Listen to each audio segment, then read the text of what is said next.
इस वक्त हमारे साथ कांग्रेस प्रत्याशी गोपाल सिंह राणा जी हैं। राणा जी, आपके जो चुनावी मुद्दे हैं इस वक्त, वो मुद्दे क्या हैं? देखिए, सबसे पहले तो हम विकास का मुद्दा लेकर जा रहे हैं कि क्षेत्र जो हमारा नानमता है, ये विकास के मामले में 10 साल पिछड़ गया है। जो डॉक्टर प्रेम सिंह जो भाजपा विधायक हैं, उन्होंने विकास के नाम पर नानमता विधानसभा क्षेत्र में कुछ भी नहीं किया है। एक भी उपलब्धि उनके खाते में नहीं है कि वो बता दें कि यहाँ पर हमने कोई विकास का काम किया है। हम जा रहे हैं महंगाई का मुद्दा लेकर के। महंगाई, क्योंकि आज महंगाई चरम पर है। आज डीजल पेट्रोल का क्या रेट पहुंच गया, ज़मीन आसमान छू रहे हैं। दूसरे रसोई गैस 1000 पार कर गई, जो हमारे कांग्रेस के समय में 400 साढ़े 400 हुआ करती थी, आज 1000 पार कर गई है। आज खाने का तेल 200 पार कर गया है। इसी तरह और तमाम सारी चीज़ें महंगाई की मार मार रही है। मैं समझता हूँ हमारी महिलाएं, हमारी बहनें महंगाई की मार से त्रस्त हैं।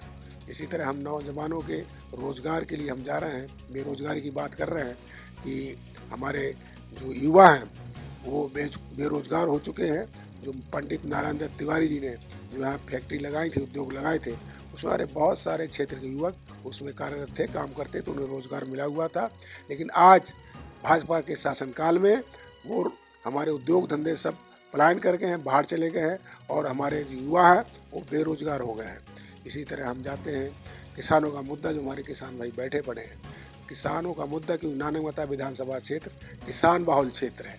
यहाँ बहुत सारी समस्याएं किसानों की हैं। उनके फसल की कीमत उनको नहीं मिल पा रही। जो है एमएसपी का रेट जो है, जो 919 था, 1940 था, 1940 का रेट किसी भी हमारे किसान को नहीं मिला, बल्कि 1000, 1200, 1100, ज़्यादा से ज़्यादा 1300 के दाम में कीमत में उनको अपना धान बेचना पड़ा।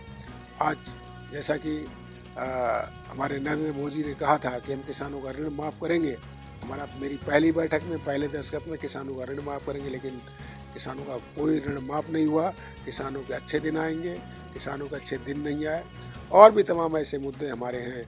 हम कह रहे हैं तमाम ऐसे मुद्दे क्षेत्र के हैं।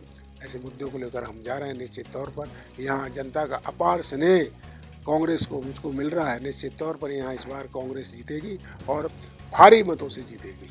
बात की जाए गांव के विकास की, तो आप यहाँ से 2 बार पहले भी आप चुनाव जो है यहाँ से लड़ चुके हैं, लेकिन आपको हार का सामना करना पड़ा। तो क्या उसके बाद आप जनता के बीच में गए हैं, उनके मुद्दों की आपने बात की है या नहीं की? मैं नानमता विधानसभा क्षेत्र का विधायक नहीं रहा। मैं खटीमा विधानसभा क्षेत्र का 2 बार विधायक रहा और खटीमा विधानसभा में रिकॉर्ड विकास किया है। वहाँ पर मैंने 200 करोड़ की रोडें करीब करीब बनवाई, जो आज मैं समझता हूँ कि हमारे माननीय मुख्यमंत्री जो पुष्कर धामी है, आज मेरी रोड बनाई हुई रोडों की मरम्मत तक नहीं कर पा रहे हैं। चाहे प्रेम सिंह हो, डॉक्टर प्रेम सिंह हो, चाहे पुष्कर धामी हो। आज उसमें 2 विधायक थे। पहले मैं उस क्षेत्र में एक ही विधायक हुआ करता था। पंडित नारायण दत्त तिवारी के आशीर्वाद से मैंने बहुत सारी सड़कें बनाई। आज वो सड़कें टूटी फूटी पड़ी है, जीड़ सीड़ पड़ी है, उनमें गड्ढे पड़े हुए हैं, उनकी मरम्मत नहीं हो पा रही। हमारी हॉट मिक्स रोडों में खड़ंजे डाल दिए उन्होंने। इसी तरह मैंने नई तहसील बनवाया, मैंने नया ब्लॉक बनाया, नया म्यूनसिपल कोर्ट बनवाया, मैंने थारू विकास भवन बनाया, मैंने हल्दी और झंडकट बिजली घर बनवाया, मैंने थारू विकास भवन बनवाया। ऐसे बहुत सारे मैंने हॉस्पिटल की स्थापना के लिए हॉस्पिटल बनवाया। जो सिविल हॉस्पिटल है उसमें मेरी समय पंडित नारायण दत्त तिवारी के द्वारा बजट दिया गया था और उस समय जो है हमारे तिलक राज बेड़ स्वास्थ्य मंत्री थे। उसी समय मैं विधायक तो वहाँ पर शिलान्यास होगा तो सिविल हॉस्पिटल भी हमने बनवाया।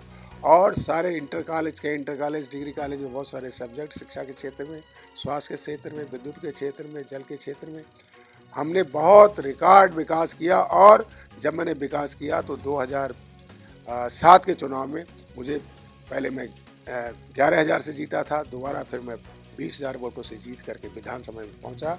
लेकिन जब नानमता विधानसभा क्षेत्र बना, जहां मैंने काम मेरे क्षेत्र में नहीं था, वहां से मुझे हार का मुंह देखना पड़ा। मैं निश्चित तौर पर कहना चाहता हूं, विकास के मुद्दे को हम लेके जा रहे हैं और जो नानमता विधानसभा क्षेत्र 10 साल पिछड़ गया है, हम उसमें विकास करना चाहते हैं। हर क्षेत्र में चाहे तो शिक्षा के क्षेत्र में यहाँ कोई भी इंटर कॉलेज नहीं है, 2 इंटर कॉलेज मात्र पूरे नानकमता विधानसभा क्षेत्र में है, हम उसमें इंटर कॉलेज खोलेंगे। रोजगार के मामले में मैं कहना चाहता हूँ, यहाँ ITI पॉलिटेक्निक की स्थापना हम करना चाहेंगे। और नानकमता में पर्यटन की अपार संभावनाएं हैं।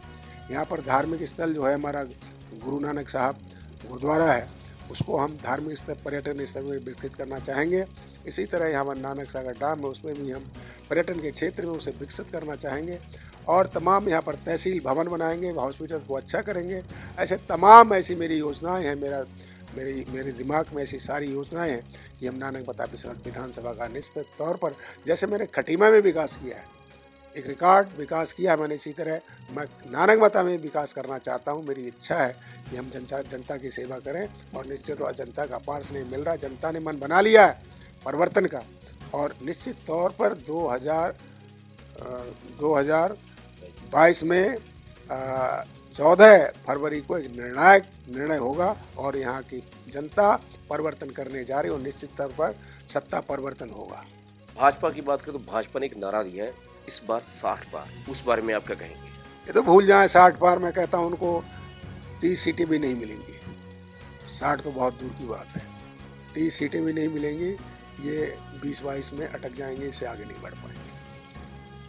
बात करें भी आप यहाँ से पहले भी 2 बार चुनाव लड़ चुके हैं, तो आप जनता के बीच में जा रहे हैं, तो जनता का जो रुझान है वो आपकी तरफ कैसा है? देखिए, जनता का रुझान, जी किसान हमारे बैठे पड़े हैं, किसानों का रुझान बिल्कुल भाजपा के खिलाफ है और किसान की टोलियां गांव-गांव जा रही हैं। उन्होंने कह दिया है भाजपा को हराना है हर हालत में। और मैं समझता हूं विकास, जैसे मैंने विकास खटीमा में किया है, जनता चाहती है गोपालना आएंगे तो निश्चित तौर पर यहाँ विकास होगा। क्योंकि 2012 में हम उसमें नए आया था मैं इस क्षेत्र में, और इस बार जो है फिर पिछले 2019 का चुनाव था, मोदी लहर में हमारे, अब ऐसी कोई लहर यहाँ पर नहीं है। यहाँ पर अब कांग्रेस की लहर है, परिवर्तन की लहर है। निश्चित तौर पर यहाँ कांग्रेस भारी मतों से जीतेगी। 4 धाम 1000 काम, इसके बारे में क्या कहेंगे? देखिए, 4 धाम 1000 काम, ये तो हमारे पूर्व मुख्यमंत्री हरीश रावत जी ने बहुत जो नुकसान हुआ था 4 धाम में, उन्होंने पूरी तरह से तन्मयता से काम किया वहाँ पर, और निश्चित तौर पर हरीश रावत जी इस चीज़ को, मुकाम को आगे बढ़ाएंगे, मैं कहना चाहता हूँ। तो ये थे हमारे साथ गोपाल सिंह राणा, कांग्रेस प्रत्याशी। कैमरा पर्सन जसवीर सिंह के साथ भूपेंद्र सिंह, न्यूज़ स्टूडियो नानकमता।